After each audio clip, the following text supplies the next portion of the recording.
Ada juga ceritanya yang diperlihatkan, dicontohkan oleh yang ditontonkan oleh Allah Subhanahu wa taala, peristiwa Isra wal Mi'raj.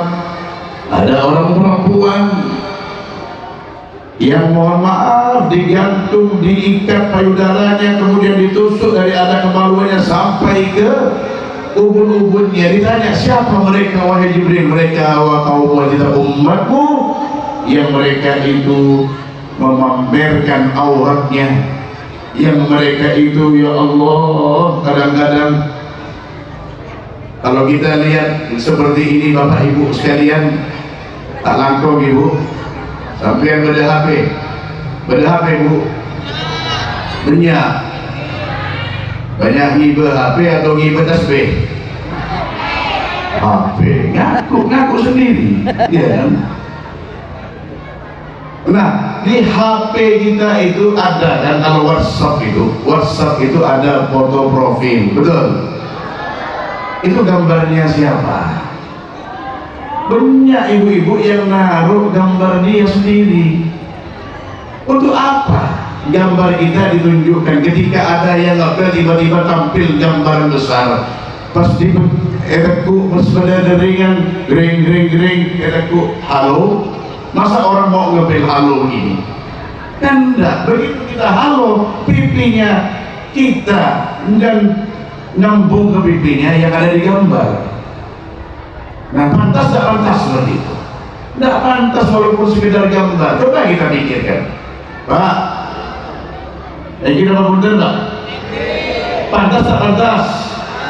Ada orang laki misalnya, ya ini memang mungkin kita tak pernah berpikir seperti ini, tapi ini terjadi.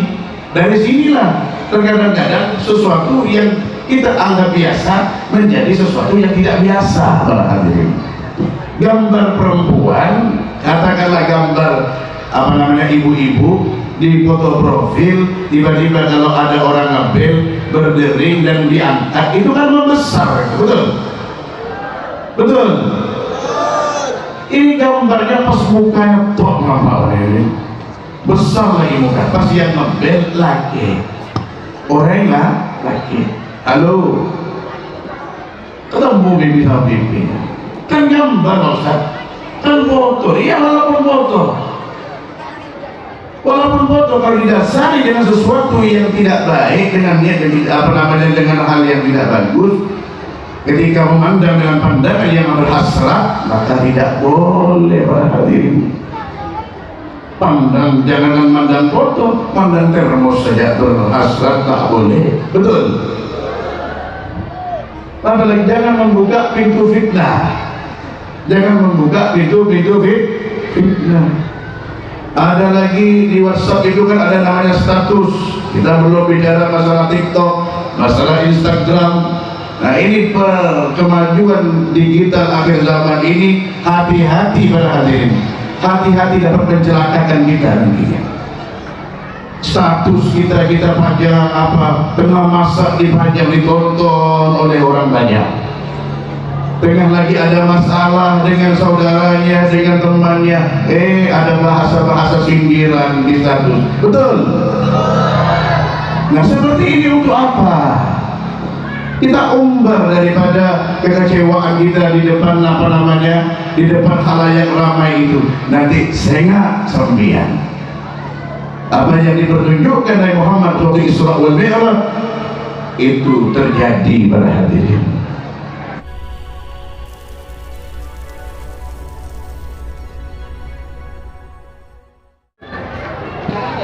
Bismillahirrahmanirrahim.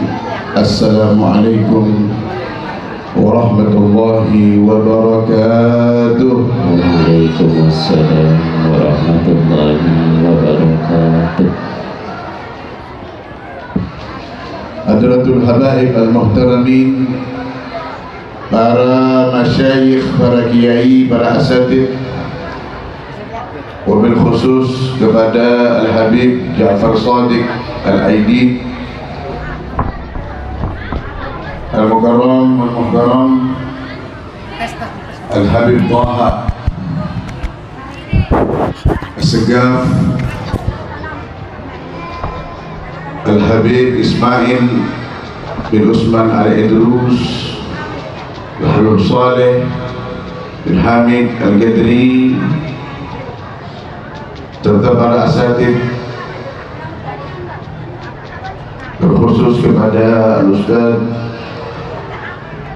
Abdul Wahab selaku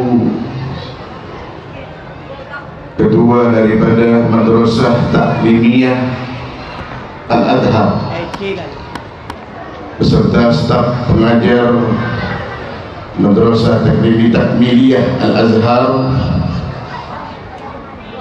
Al-Ustaz Umar Kiam,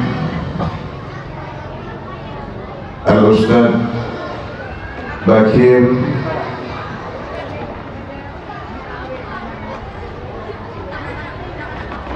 para asatid yang tidak dapat saya sebutkan nama beliau satu persatu, namun tidak sedikit pun mengurangi rasa ta'zim dan penghormatan di hati ini kepada mereka, karena penyebutan Allah jauh lebih indah dan lebih agung ketika kita hadir di majelis ini. Alhamdulillah. Hadirin wal hadirat, Bapak Ibu dirahmati Allah Subhanahu wa taala, para wali santri dan para santriwan santriwati yang merupakan daripada penerus dakwahnya Rasulullah sallallahu alaihi wasallam, kita doakan mudah-mudahan anak-anak kita santriwan santriwati menjadi anak yang soleh solehah, anak yang berguna bagi bangsa, negara serta agamanya. Maka tidak kita sebagai orang tua ini meninggalkan alam kehidupan ini kecuali sudah melihat putra putri kita ini berhasil bermanfaat dunia akhiratnya. Amin, amin ya rabbal alamin. Dan tidak luput juga kepada para kepanitiaan yang telah menyelenggarakan acara haflatul imtihan atau haflah akhir sana untuk Madrasah Takmiliyah Al-Azhar, serta dirangkai dengan Isra wal Mi'raj baginda Muhammad SAW. Semoga apa yang menjadi upaya mereka Allah berikan balasan yang sangat luar biasa di dunia wal akhirah. Allah mudahkan urusannya, Allah lapangkan rezekinya, Allah panjangkan umurnya, Allah sehatkan badannya, Allah jadikan daripada anak putra putrinya soleh soleha. Amin ya rabbal alamin. Dan juga mereka yang terlibat dalam acara ini, yaitu yang hadir, yang mentangkan daripada karpet, yang mengibarkan bendera umbul-umbul, baleho-balehonya, yang masak di dapur, yang menyiapkan konsumsi, yang menyumbang dengan harta bendanya, pikiran, tenaganya. Kita doakan mudah-mudahan mereka juga mendapatkan daripada balasan dari Allah Subhanahu wa taala segala kebaikan.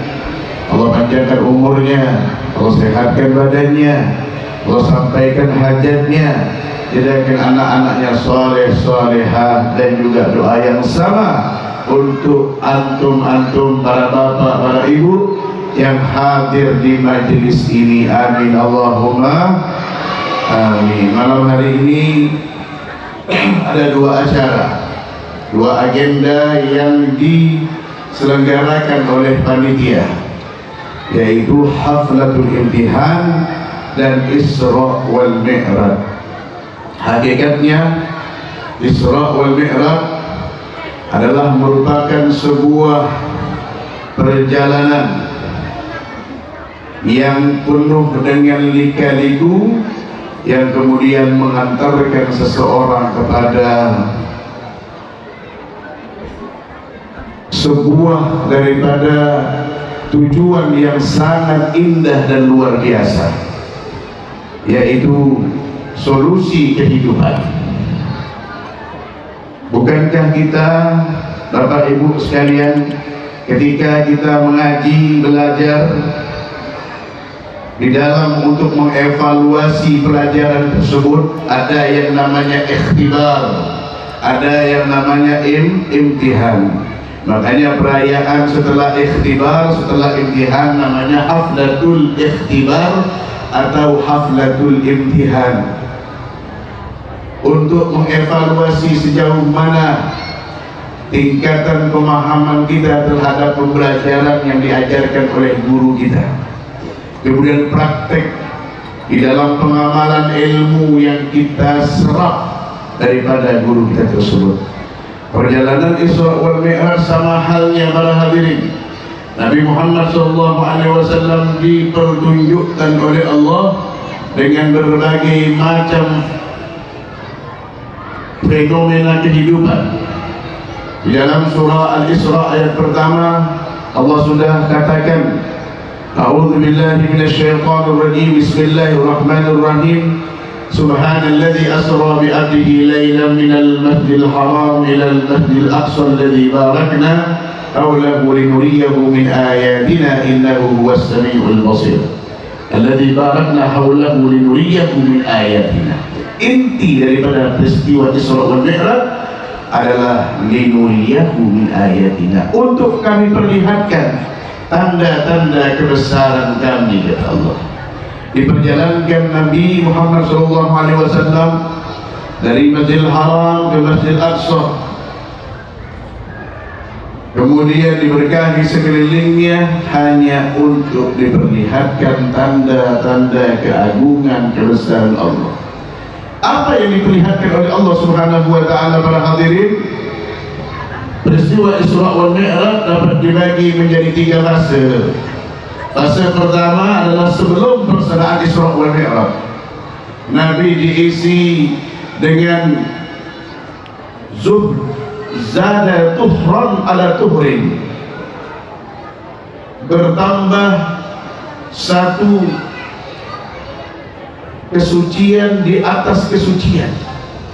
Dibedah oleh Muhammad SAW, dimasukkan daripada kesucian.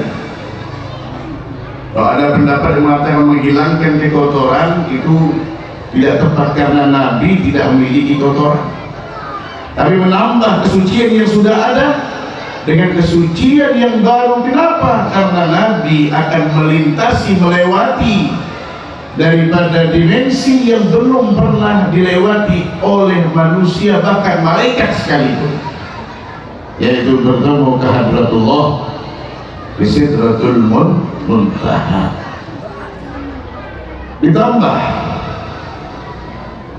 kesucian tersebut sehingga berada kepada kemuliaan yang sangat luar biasa. Itu yang ingin diperlihatkan oleh Allah sebelum peristiwa Isra wal Mi'raj, bagaimana Allah mempersiapkan hambanya yang sangat luar biasa ini. Padahal Nabi Musa alaihissalam hadirin pernah dulunya meminta kepada Allah Subhanahu wa ta'ala untuk diperlihatkan hadratullah di hadapannya. Hingga Nabi Musa dengan kalimatnya, arini kai anzur ilaika, ya Allah, perlihatkan daripada wujudmu supaya aku bisa melihatnya. Lan tarani walakin inzur ilal jabal, kamu tidak akan bisa wahai Musa untuk melihatku. Lan harfun nasati tahqiq, sungguh tidak akan bisa untuk melihatku Musa, tapi lihatlah kepada gunung itu. Fa in istaqarra makanahu sawfa tarani. Kalau seandainya gunung tersebut setelah terlintas daripada secercah cahaya yang merupakan zatku, dia berada di posisinya dan tidak bergerak, maka kau akan bisa melihatku wahai Musa. Falamma tajalla rabbuhu lil jabal ja'alahu dakka wa kharra Musa sa'iqa. Ketika cahaya kebesaran Allah melintasi dan ditampakkan kepada Nabi Musa secercah cahaya itu. Ja'alahu dakka, dan gunung itu hancur berkeping-keping. Wa kharra Musa sa'iqa, menjadilah Nabi Musa itu kemudian pingsan para hadirin. Tapi Nabi kita Muhammad SAW diundang oleh Allah Subhanahu wa Ta'ala berbicara ke hadratullah, maka ini merupakan daripada linuriyahu min ayatina, untuk memperlihatkan daripada tanda-tanda kebesaran kami akan sosok pribadi yang sangat luar biasa, yaitu baginda Muhammad SAW. Allahumma salli ala Muhammad, Allahumma salli ala Muhammad. Imam Busiri mengatakan bi akramir rusuli kunna akramal umami, dengan berkat kemuliaan Rasul yaitu Nabi kita Muhammad, kita pun menjadi umat yang menjadi mulia. Alhamdulillah kita yang hadir di Masjid Al-Azhar ini, para hadirin di Parwasa, walaupun kondisi kita ini begini ya ibu-ibu ya Bu, alhamdulillah asyukur menjadi umatnya Rasulullah. Biar kata kita pendek kecil dibandingkan umat-umat terdahulu itu tinggi-tinggi, ganteng, cantik, rupawan, tapi biar bagaimanapun kita tidak kalah langkah, tidak kalah set. Kita menjadi umat yang mulia karena berkat apa? Bukan karena ketampanan kita, kecantikan kita, kemolekan kita, harta kita banyak, duit kita banyak, kita mempunyai kedudukan, tidak. Karena kita jadi hamba Allah yang ditakdirkan oleh Allah menjadi umatnya Rasulullah Sallallahu Alaihi Wasallam. Alhamdulillah. Bu, Pak, nikah bulan Sya'ban. Ada bulan Rasul nikah bulanku, kata Rasulullah. Bulan saya, bulannya Rasulullah. Kenapa bulannya Rasulullah SAW?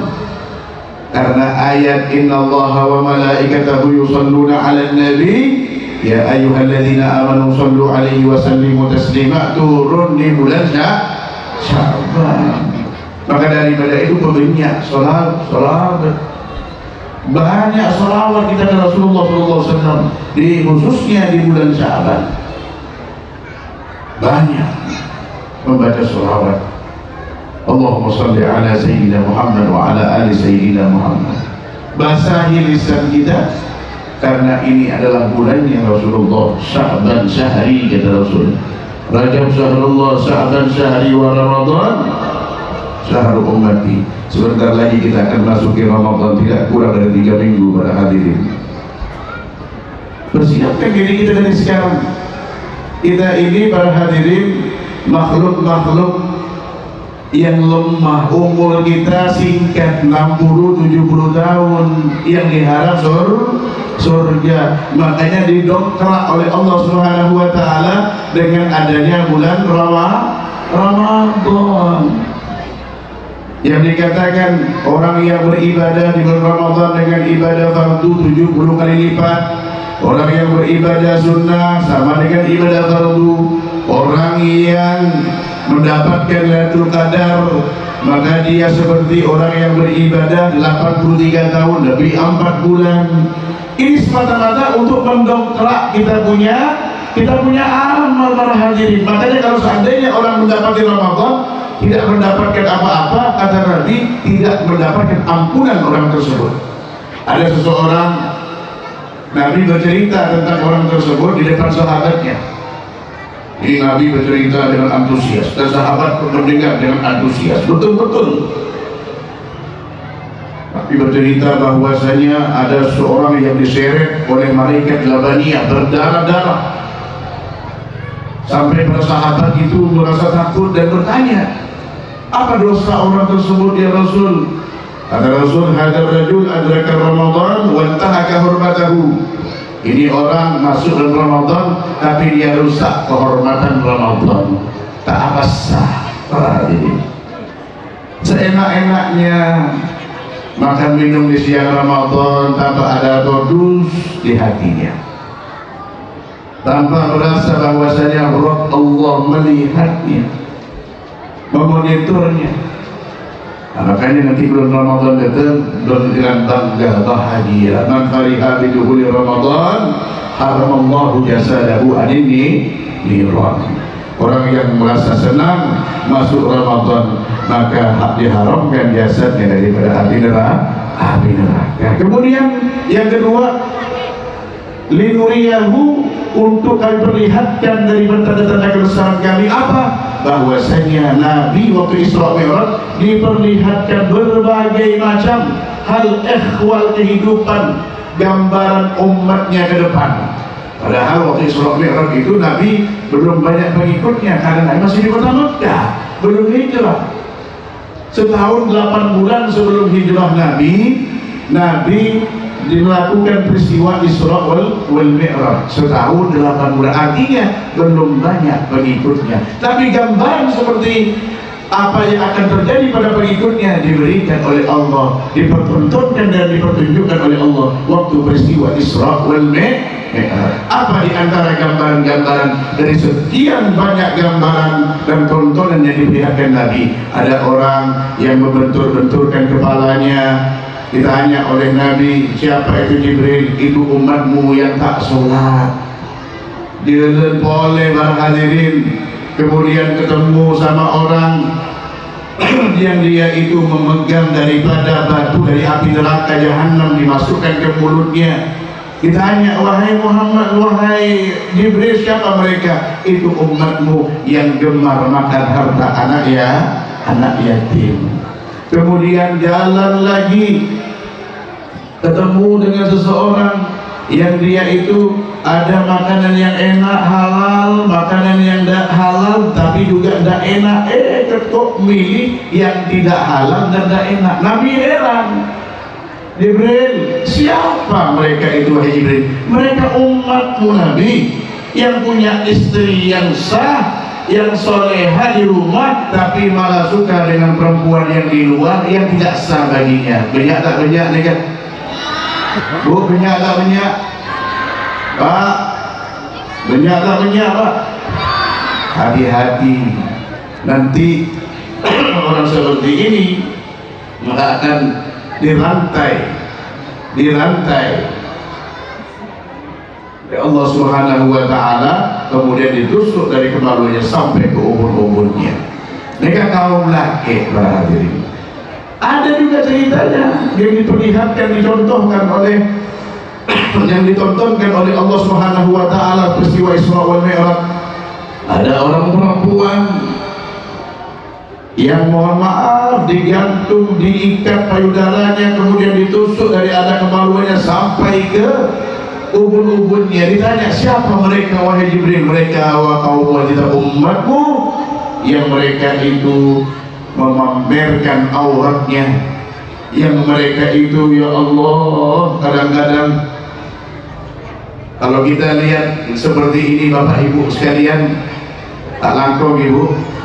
Sampai yang beda HP Bu, banyak ngibah HP atau ngibah tasbih? HP, ngaku sendiri, ya. Nah, di HP kita itu ada kan, kalau WhatsApp itu ada foto profil, betul? Itu gambarnya siapa? Banyak ibu-ibu yang naruh gambar dia sendiri.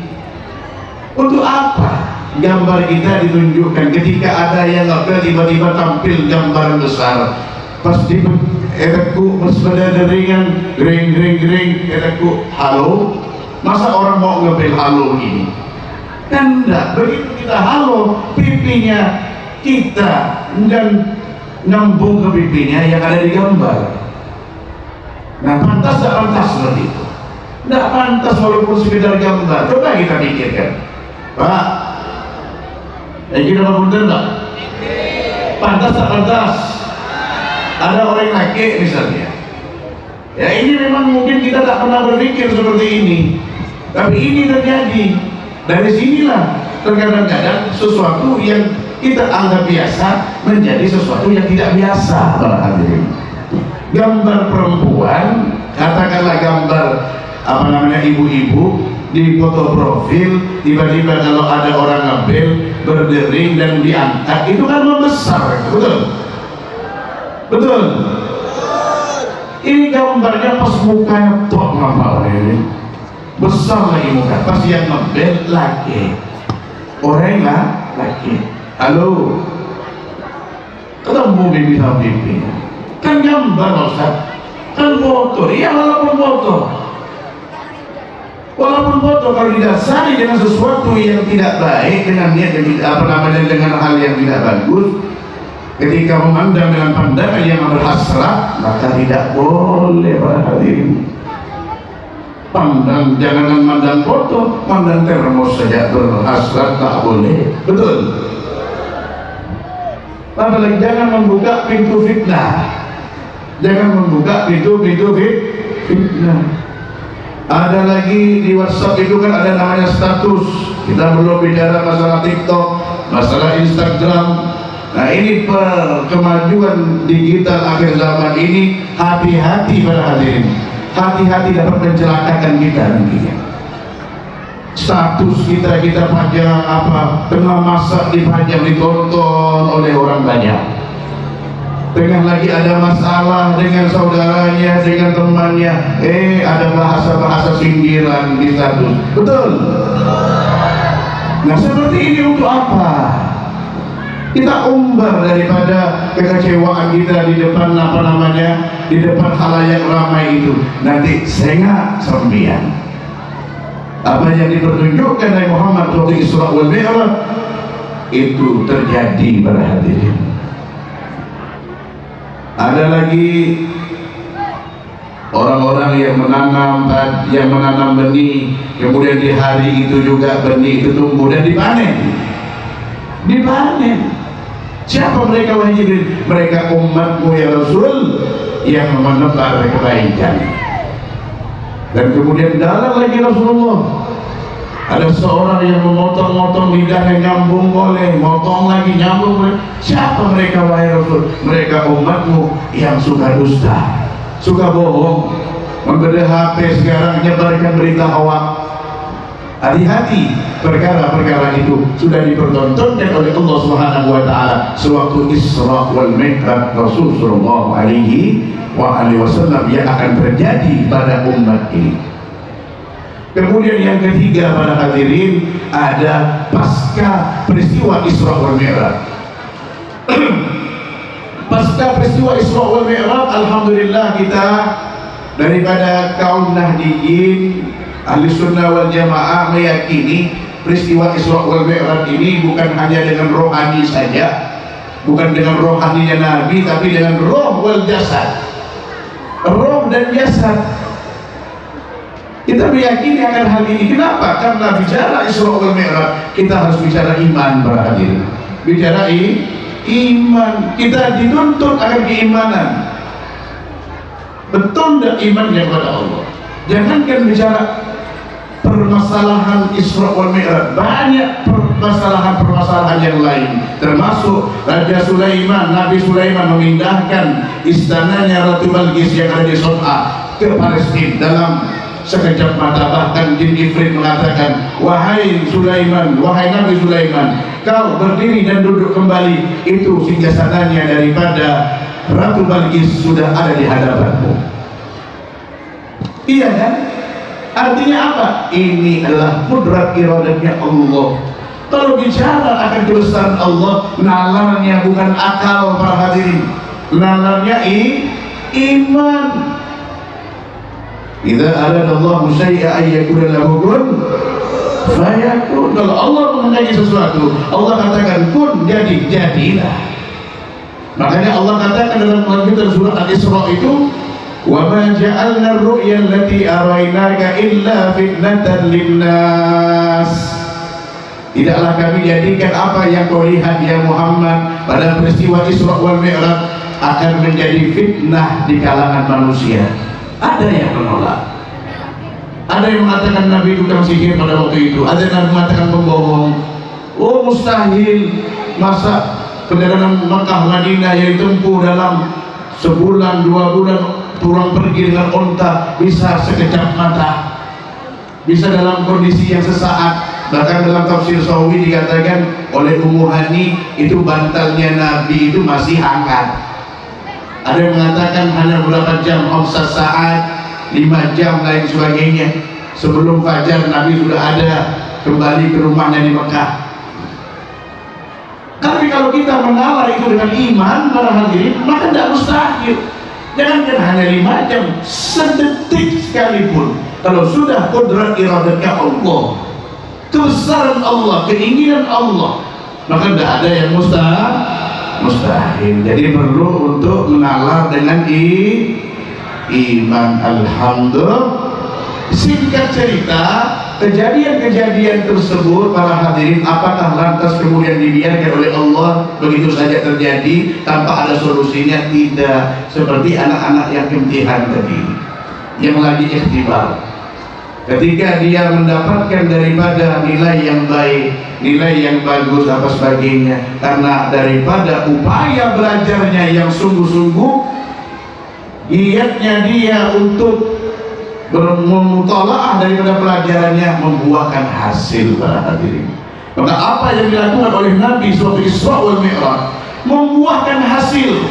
Apa itu solusi daripada itu semua? Yaitu perintah Allah untuk pelaksanaan sholat. Sholat inilah yang akan menjadikan apa yang diperlihatkan dan ditontonkan oleh Allah ke Nabi,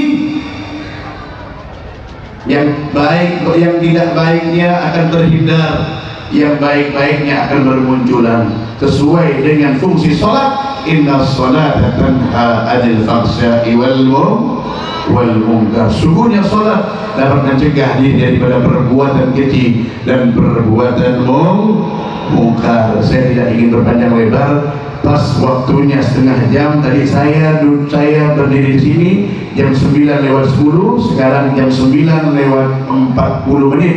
Saya dipesankan oleh panitia setengah jam saja Pak Habib, karena ada acara-acara selanjutnya. Nanti mungkin sholat yang dapat mencegah perbuatan keji dan mungkar akan dijelaskan oleh Al Habib Ja'far Shadiq dengan terperinci. Saya hanya mengawali dengan kalimat ini, mudah-mudahan bermanfaat bagi diri kita semua dan mudah-mudahan bermanfaat dalam kehidupan kita, saya pribadi dan keluarga, kepada antum semua. Mudah-mudahan kita bisa memberikan cahaya dalam kehidupan kita dengan kita melaksanakan ibadah sholat, karena sholat adalah merupakan silatun bainal abdi wal khaliq, hubungan antara hamba dan Rabbnya.